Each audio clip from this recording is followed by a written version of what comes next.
On her last day as a nanny, the caregiver says goodbye to the millionaire's deaf daughter. Suddenly, the girl breaks the silence after years and screams "Mommy" for the first time. The father, shocked by the scene, faints from emotion upon hearing the word he had longed to hear. What he discovers is surprising. If you're interested in this story, don't forget to subscribe to our channel and tell us which city you're watching from. We'll keep going. I promise this will be the best story you'll ever hear in your life. The rain hammered against the windows of the Victorian house in Portland, Oregon, creating a rhythm that seemed to echo the emptiness within. Sarah Mitchell stood in the doorway of the master bedroom, her suitcase packed, her heart heavy with uncertainty. She had accepted this position as a caregiver not because she needed the money, though that helped, but because something in the job posting had called to her. A widowed businessman seeking help for his daughter, who had stopped speaking after losing her mother in a tragic accident. The words had pierced through her professional detachment and touched something deep within her own history of silence and survival. Thomas Brennan met her at the door with a firm handshake and tired eyes. He was younger than she expected, perhaps in his late 30s, with the kind of exhaustion that comes not from lack of sleep, but from carrying too much weight for too long. His suit was impeccable, his manner polite but distant, and Sarah could see immediately that he had built walls around himself as thick as the ones his daughter had surely constructed. The little girl is upstairs in her room. Her name is Emma. She is 7 years old. Thomas spoke in the clipped tones of someone delivering a business report. She does not speak.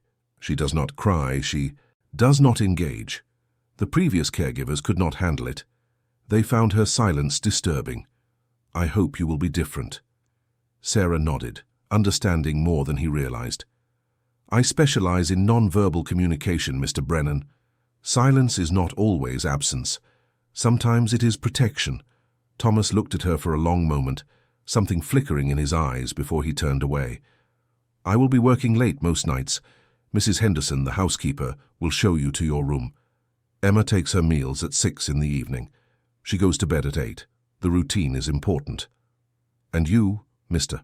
Brennan?" Sarah asked gently. "When do you take your meals?" He paused at the base of the grand staircase.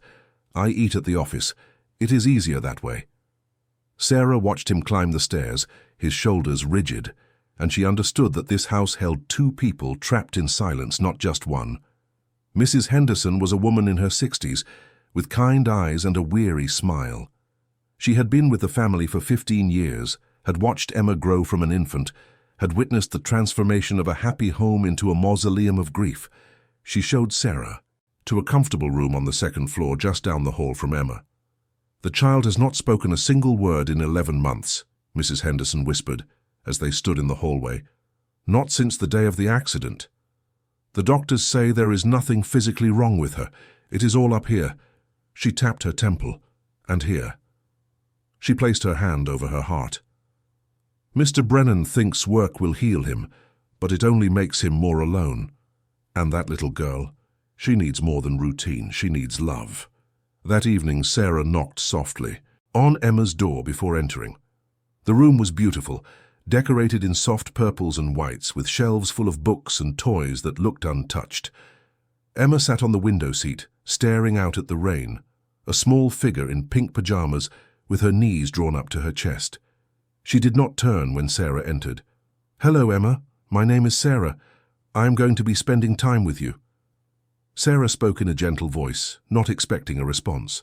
She sat down on the floor near the window seat, not too close, giving the child space. "I like the rain.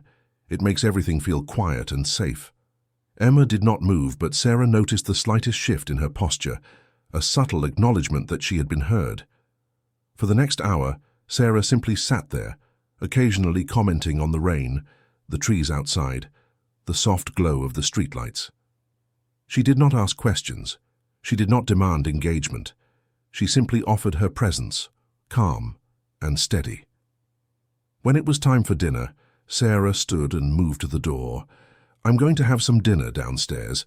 If you would like to join me, I would be happy to have your company. If not, Mrs. Henderson will bring your meal up here. Either way is perfectly fine." She left the door open and went downstairs. 10 minutes later, She heard the soft padding of small feet on the stairs. Emma appeared in the dining room doorway, her expression guarded, her eyes watchful. Sarah smiled and gestured to the chair beside her. "I am glad you came down. The food smells wonderful." They ate in silence, but it was a different kind of silence than the one that filled the rest of the house. It was a beginning. Over the following weeks, Sarah established gentle routines with Emma.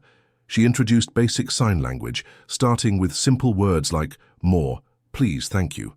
She read picture books aloud, pointing to the images, never pressuring Emma to respond.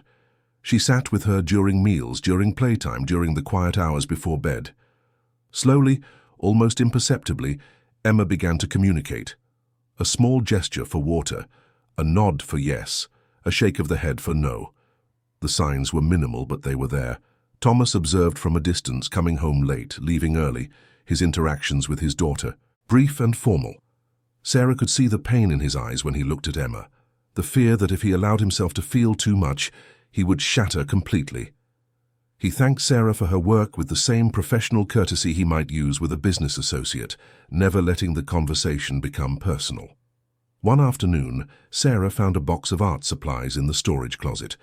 She set up a small table in the sunroom and invited Emma to paint with her. The child hesitated at first, then slowly approached. Sarah handed her a brush and watched as Emma dipped it in blue paint and made a single stroke across the white paper. Then another and another. Soon the paper was covered in swirls of blue and purple, abstract and beautiful. "That is lovely, Emma," Sarah said softly. "You have a gift." Emma looked up at her, and for the first time Sarah saw the hint of a smile at the corners of her mouth. Mrs. Henderson noticed the changes too. "The child is coming back to life," she told Sarah one morning as they prepared breakfast. "I have not seen her engage with anything in so long. You are doing something the others could not." "I am just giving her space to heal in her own way," Sarah replied. "She will speak when she is ready." But the progress was fragile. One evening in late autumn, a thunderstorm rolled through Portland with unusual violence. The thunder cracked like explosions, rattling the windows, shaking the very foundation of the house. Sarah was reading in her room when she heard a crash from Emma's room. She rushed down the hall and found the child huddled in the corner, her hands over her ears, her body trembling violently. The painting easel had been knocked over. Paint spilled across the floor. "Emma, it is okay. It is just thunder." Sarah knelt beside her, but Emma recoiled, her eyes wide with terror. Sarah recognized that look. It was not just fear of the storm.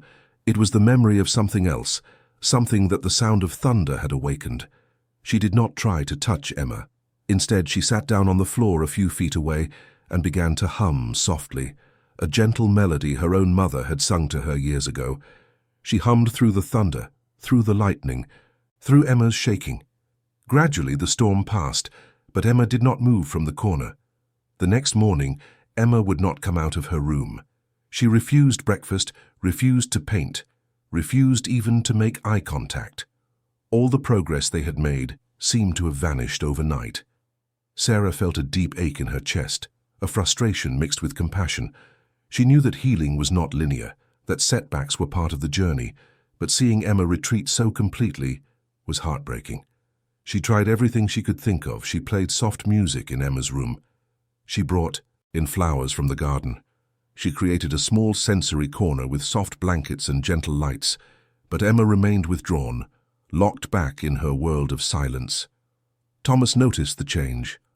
"What happened?" he asked Sarah one evening, his voice tight with concern. "The storm triggered something." "A memory, perhaps," Sarah explained. "She has retreated. I am trying to find new ways to reach her, but it will take time." Thomas ran a hand through his hair, his composure cracking. Maybe this was a mistake. Maybe she needs a professional therapist, not just a caregiver. "I am a professional." "Mr. Brennan," Sarah said firmly. "And Emma needs consistency right now, not another change. Please give me more time." He looked at her for a long moment, then nodded. "One more month. Then we reassess." That weekend, Sarah was helping Mrs. Henderson organize the storage room in the basement when she came across a box labeled Family Photos. Curious, she opened it and found albums from years past. She flipped through images of happier times, Thomas and a beautiful woman with dark hair and a radiant smile holding a baby Emma. Birthday parties, holidays, a charity event at a community center. Sarah paused on one particular photo. It showed the woman, Thomas's late wife, standing with a group of volunteers at what looked like a fundraiser. Sarah stared at the image, her heart beginning to race. She recognized the event. She had been there. Years ago, when she was just starting her career in therapeutic care, she had volunteered at a community outreach program in Portland, and she remembered meeting a woman there, a woman who had spoken to her about the power of patience and love. The silence, the woman had said, sometimes is just a pause for love to find its way in. Sarah had carried those words with her for years, never knowing who had spoken them or why they had resonated so deeply. And now, looking at the photograph, she realized that the woman was Rebecca Brennan, Emma's mother. The connection felt impossible yet undeniable. Fate had brought her back to this family, to this child, for a reason. With trembling hands, Sarah continued through the box and found more items. A silk scarf that still held a faint trace of perfume, old toys, recipe cards written in elegant handwriting. She brought the box upstairs and, after a moment of hesitation, knocked on Emma's door. "Emma, I found something I think you might want to see." The child did not respond, but Sarah entered anyway and sat on the floor with the box. She pulled out the scarf and held it gently. "This belonged to your mother. It still smells like her." Emma turned her head slightly, her eyes focusing on the scarf. Sarah draped it over her own shoulders, then slowly removed it and held it out to Emma. The child stared at it for a long moment, then slowly reached out and took it. She brought it to her face and inhaled deeply. Tears began to stream down her cheeks, silent and steady. Sarah pulled out a small stuffed rabbit from the box. "And this, I think this was yours, when you were very small." Emma took the rabbit and clutched it to her chest, the scarf still wrapped around her shoulders. She looked at Sarah, and in her eyes was a mixture of grief and gratitude. Over the next days, Sarah used the items from the box to gently reconnect Emma with her mother's memory. They looked at photos together. They tried recipes from the recipe cards, making cookies in the kitchen with Mrs. Henderson's help. Emma did not speak, but she began to engage again, to be present in a way she had not been since the storm. Thomas came home one evening to find Emma and Sarah in the kitchen, flour on their faces, cookies cooling on the counter. He stopped in the doorway, stunned. Emma looked up at him, and for the first time in nearly a year, she smiled. It was small, tentative, but it was real. Thomas's eyes filled with tears. He turned and walked quickly from the room, unable to handle the surge of emotion. Sarah found him later in his study, his head in his hands. "I am sorry," he said roughly. "I just cannot do this. Every time I see her happy, I remember what we lost." "Mr. Brennan," Sarah said gently, sitting across from him. "Emma is not trying to forget her mother. She is trying to remember her in a way that does not hurt so much, and she needs you to be part of that." He looked up at her, his face raw with pain. "I do not know how." "Let me help you," Sarah said. "Let us help each other." For the first time since Sarah had arrived, Thomas allowed himself to be vulnerable. He told her about Rebecca, about how they had met in college, about the life they had built together. He spoke about the accident, about the guilt he carried for not being there, about the fear that consumed him every time he looked at Emma and saw Rebecca's eyes staring back at him. Sarah listened without judgment, offering quiet understanding. When he finished, she reached across the desk and placed her hand over his. "You are not alone in this, Mr. Brennan. Emma needs her father, and I think you need her too, but you have to let yourself feel the pain before you can move through it." Thomas looked down at their hands, then back up at her face. "Call me Thomas," he said softly, "and thank you for everything you are doing for Emma, for us." From that night forward, something shifted in the household. Thomas began coming home earlier, joining Sarah and Emma for dinner. He was awkward at first, unsure how to interact with his daughter without the buffer of work and distance. But Sarah guided him gently, showing him the sign language Emma had learned. encouraging him to read to her at bedtime, to sit with her while she painted. Emma responded to her father's presence with cautious hope. She would glance at him during meals, checking to see if he was really there, if he would stay. And each time he smiled at her, each time he signed "Good job" or "I love you," a little more of the wall around her heart crumbled. Mrs. Henderson watched the transformation with quiet satisfaction. One morning, as she and Sarah prepared breakfast, she said, "You have brought life back to this house, dear. I was beginning to think it would never be a home again." "It is not just me," Sarah replied. "They are finding their way back to each other. I am just helping them see the path." But even as the household began to heal, Sarah felt a growing complexity in her own heart. She had come to Portland as a professional, a caregiver hired to do a job. But somewhere along the way, Emma had become more than a client. The child had worked her way into Sarah's heart with her silent resilience, her gradual blossoming, her need for love and stability. And Thomas. Sarah found herself thinking about him at odd moments, remembering the way his voice softened when he spoke to Emma, the gratitude in his eyes when he looked at Sarah, the vulnerability he had shown that night in his study.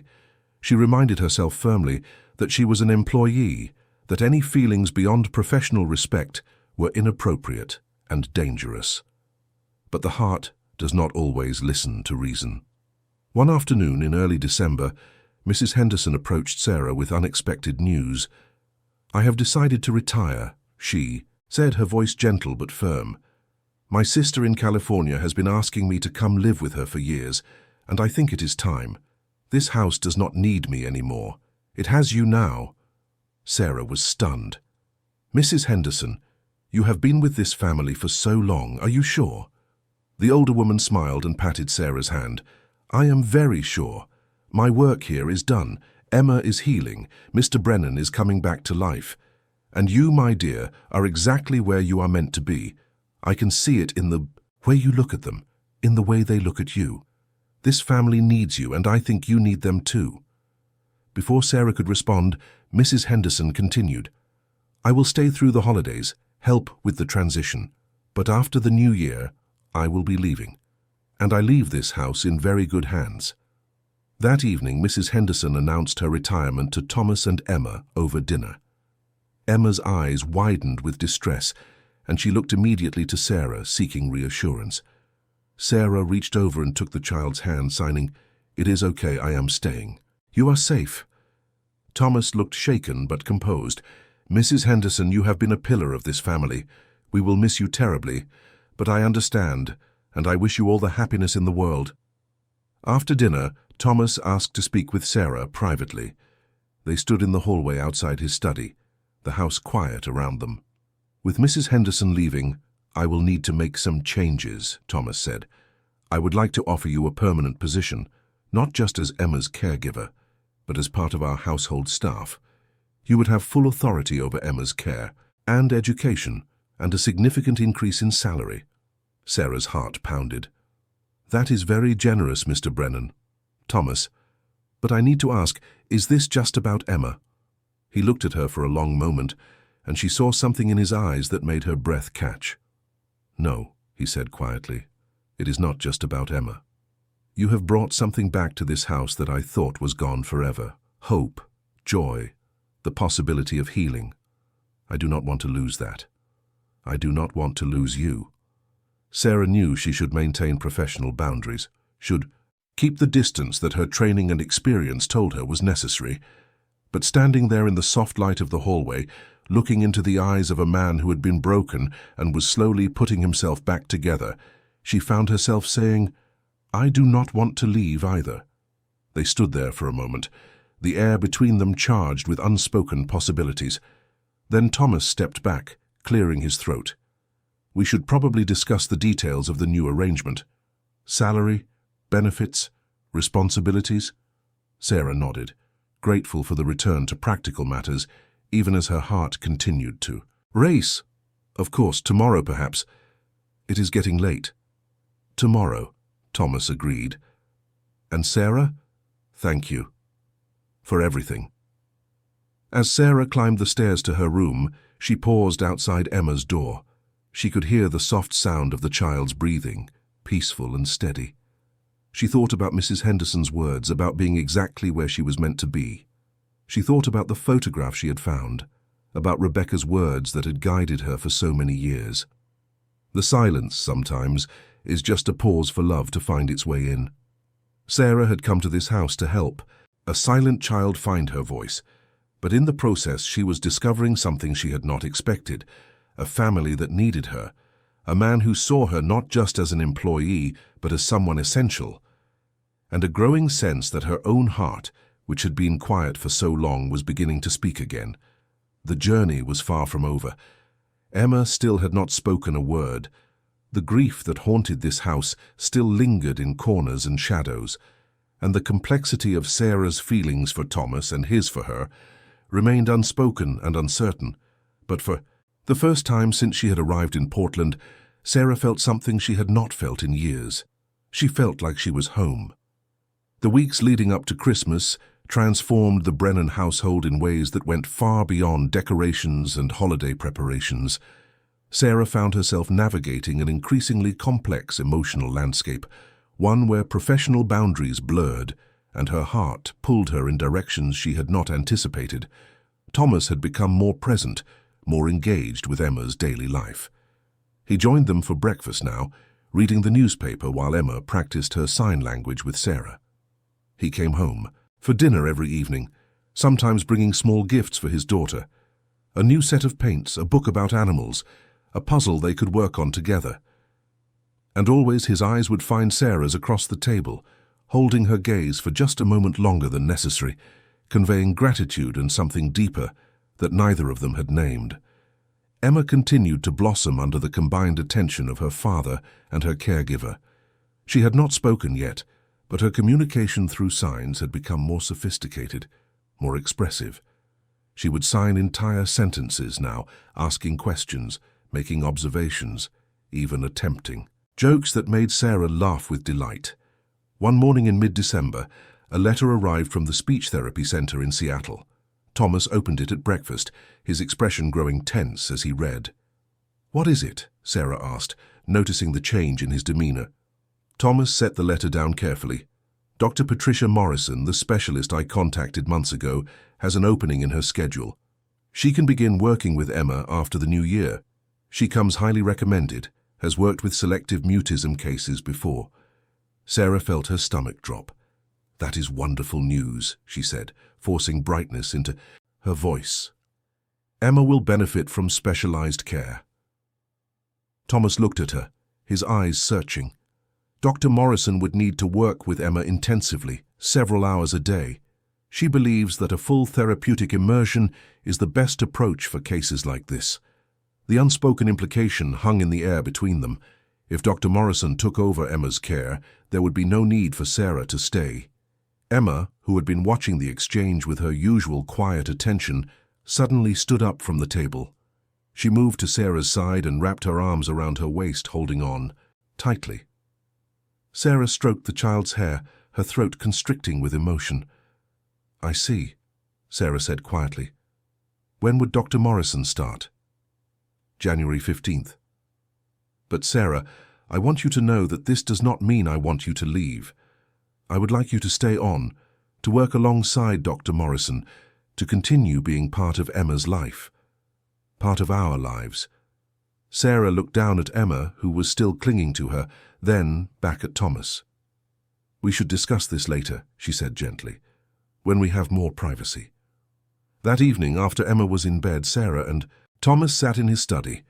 The room was warm, lit by the glow of a fireplace, and outside snow had begun to fall, blanketing Portland in white. "I need to be honest with you," Thomas began, his hands clasped together on the desk. "When I hired Dr. Morrison, it was weeks ago, before I saw how much progress Emma was making with you, before I understood what you had brought to this house.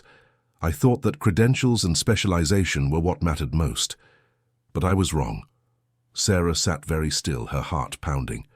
"Mr. Brennan, Thomas, I appreciate everything you are saying. But you need to do what is best for Emma. If Dr. Morrison can help her speak again, then that is what matters." Thomas stood and walked to the window, looking out at the falling snow. What if what is best for Emma is not just speech therapy?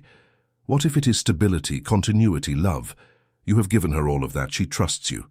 She has opened up to you in ways she has not with anyone else since Rebecca passed. Sarah rose from her chair and moved to stand beside him at the window. I care about Emma deeply, she said softly. More than I probably should, given that I am supposed to be a professional caregiver. But I also know that I cannot give her everything she needs. I am not a speech therapist. I am not her mother. The word hung between them, heavy with meaning. Thomas turned to face her, and in the firelight his expression was raw and vulnerable. Rebecca would have liked you, he said quietly. She would have been grateful that Emma found someone like you, someone patient and kind and strong. Sarah felt tears prick her eyes. I found a photograph, she said, of your wife at a charity event years ago. I was there that day, volunteering. We spoke briefly. She told me something that I have carried with me ever since. She said that silence is sometimes just a pause for love to find its way in. Thomas's eyes widened. You met Rebecca? Just once for a few minutes. But her words stayed with me. And when I saw the job posting, when I read about Emma, I felt like I was meant to be here. Like Rebecca was somehow guiding me back to help her. Daughter? Thomas reached out and took Sarah's hand, his touch gentle but firm. Then stay, he said. Please, let Dr. Morrison come and work with Emma. But stay as part of our family, not as an employee, but as someone we need. Someone I need. Sarah looked up at him, seeing the hope and fear in his eyes, feeling the warmth of his hand in hers. She knew that if she stayed, if she allowed herself to become more deeply entwined in this family's life, there would be no going back. Her heart would be fully invested, vulnerable to all, the joy and pain that came with loving people who had already lost so much. But she also knew that she had already made her choice, perhaps from the moment she had first seen Emma sitting by the window, lost in her world of silence. I will stay, she whispered. Thomas pulled her into his arms, and Sarah allowed herself to lean into his embrace, feeling the steady beat of his heart against her cheek. They stood there for a long time, holding each other in the quiet of the study, while snow fell outside and the fire crackled softly. In the hearth. The next morning, Mrs. Henderson announced that she would be leaving right after Christmas, rather than waiting until the new year. My sister needs me sooner than expected, she explained, but I know this house is in good hands. Emma was upset by the news, signing frantically to Sarah. Why is she leaving? Did I do something wrong? No, sweetheart, Sarah signed back. Mrs. Henderson loves you very much, but sometimes people need to go where they are needed most. Her sister needs her now, but I am staying, I promise. Emma looked at her with those serious, searching eyes, then signed, Forever? Sarah's breath caught. She glanced at Thomas, who was watching the exchange with an expression of tender hope. For as long as you need me, Sarah signed. That seemed to satisfy the child, who nodded and went back to her breakfast. As Christmas approached, Thomas asked Sarah to help him transform the house for the holiday. I want Emma to have a real Christmas, he said, the kind Rebecca used to create. I have been avoiding it, avoiding all the traditions and memories, but I think it is time to bring them back. Sarah agreed, and together they went to the attic to retrieve boxes of decorations. They found ornaments that Rebecca had collected over the years, each one with a story. A glass angel from their first Christmas together, a handmade snowflake that Emma had created in preschool, a set of wooden nutcrackers that had belonged to Rebecca's grandmother. As they sorted through the boxes, Thomas shared memories, his voice growing stronger and less pained with each story. Sarah listened, learning about the woman whose presence still filled this house, whose love had shaped the family she was now part of. Emma joined them in decorating the tree, her face alight with an excitement Sarah had never seen before. The child hung ornaments with careful precision, sometimes pausing to sign a question about a particular decoration. Thomas would answer, and Sarah would watch the two of them together, father and daughter reconnecting through shared memories. On Christmas Eve, Mrs. Henderson prepared a feast, her final gift to the family she had served for so long. The table was laden with traditional dishes, and for the first time in over a year the dining room felt warm and alive. as they sat down to eat. There was a knock at the door. Thomas went to answer it and returned carrying a large package. "This was delivered just now," he said, looking puzzled. "There is no return address." He set the package on the table, and Sarah helped him open it. Inside was a beautiful music box, intricately carved with scenes of winter and family. There was a note attached, written in elegant handwriting that Thomas recognized immediately. His hands shook as he read it aloud. "My dearest Emma, if you are reading this, it means you have found your smile again. I asked Mrs. Chen to keep this safe and to give it to you when the time was right, when you were ready to be happy once more. Inside this box is a song I used to sing to you when you were a baby. Listen to it and know that I am always with you, in every note, in every moment of joy. Love forever, Mama." Thomas looked at Mrs. Henderson, who had tears streaming down her face. "You knew about this?" The housekeeper nodded. "Mrs. Brennan gave it to me a week before the accident. She said she had a feeling that she wanted to leave something for Emma, for when she needed it most. She made me promise to wait for the right moment. And when I saw Emma smile again, when I saw this family coming back to life, I knew it was time." Thomas opened the music box, and a gentle melody filled the room. It was a lullaby, simple and sweet, and as it played, Emma's eyes grew wide. She stood up from her chair and moved closer to the music box, her small hand reaching out to touch it reverently. Then something extraordinary happened. Emma's lips began to move. At first no sound came out, just the shape of words. But then, soft and hesitant, a voice emerged, a voice that had been silent for nearly a year. "Mama," Emma whispered. Then louder, "Mama." Thomas dropped to his knees beside his daughter, pulling her into his arms. "Emma," he breathed, "you are speaking, you are speaking." The child looked up at him, tears running down her cheeks. "I miss Mama," she said, her voice rusty from disuse, but clear and strong. "But I am happy too. Is that okay?" Thomas was crying now, holding his daughter close. "Yes, sweetheart. Yes, that is more than okay. Mama would want you to be happy." Emma pulled back and turned to Sarah, who was standing frozen, her own face wet with tears. She walked over and took Sarah's hand. "You are my Mama too," she said simply. "Mama in heaven and Mama here. I have two Mamas now." Sarah knelt down so she was at eye level with Emma. "I would be honored to be your Mama here," she said, her voice breaking, "if that is what you want." Emma nodded and threw her arms around Sarah's neck. "I love you, Mama Sarah." Sarah held the child close, feeling Thomas's hand on her shoulder, feeling the weight and wonder of this moment. "I love you too, Emma, so very much." The rest of the evening passed in a blur of emotion and celebration. Emma spoke in short bursts, her voice growing stronger with each word. She told them about the things she had been thinking during her silence, about the dreams she had, about how she had wanted to speak but could not find the way until the music box reminded her of her mother's love. That night after, Emma was finally asleep. Exhausted from the emotional intensity of the day, Thomas and Sarah sat together in the living room. The Christmas tree lights twinkled softly, and the music box sat on the mantel, silent now, but still radiating the love that had been poured into it. "I cannot believe she spoke," Thomas said, his voice full of wonder.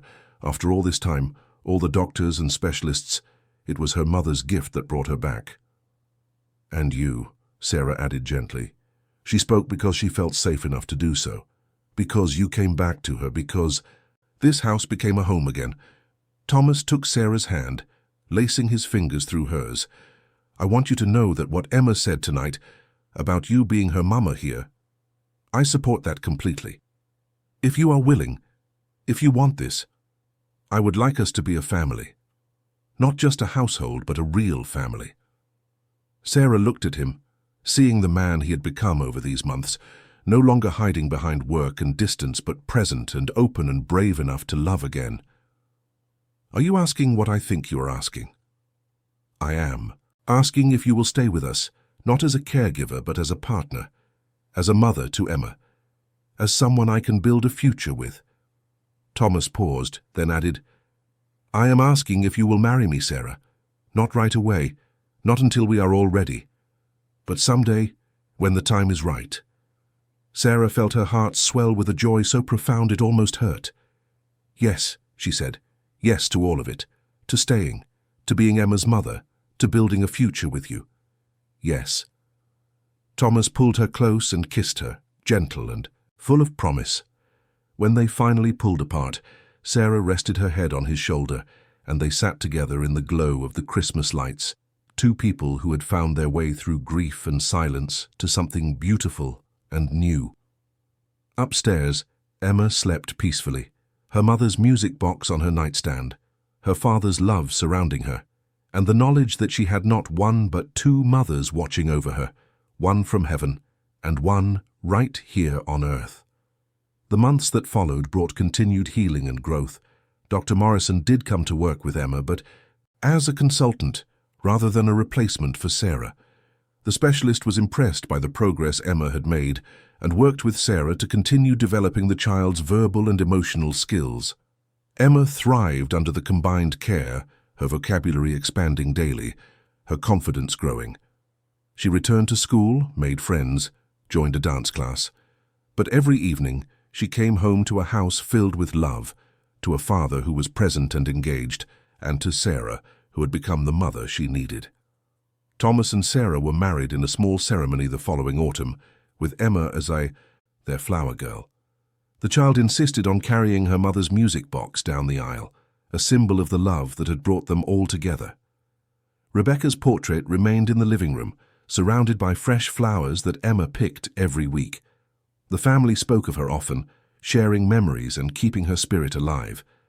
Emma understood that love did not have limits, that her heart was big enough to hold both her mothers, and that honoring one did not mean forgetting the other. Years later, when Emma was older, she would write about her experience in a college essay. She would describe the silence that had protected her when the pain was too great, the caregiver who had taught her that healing happens in its own time, and the father who had learned to be present even when it hurt.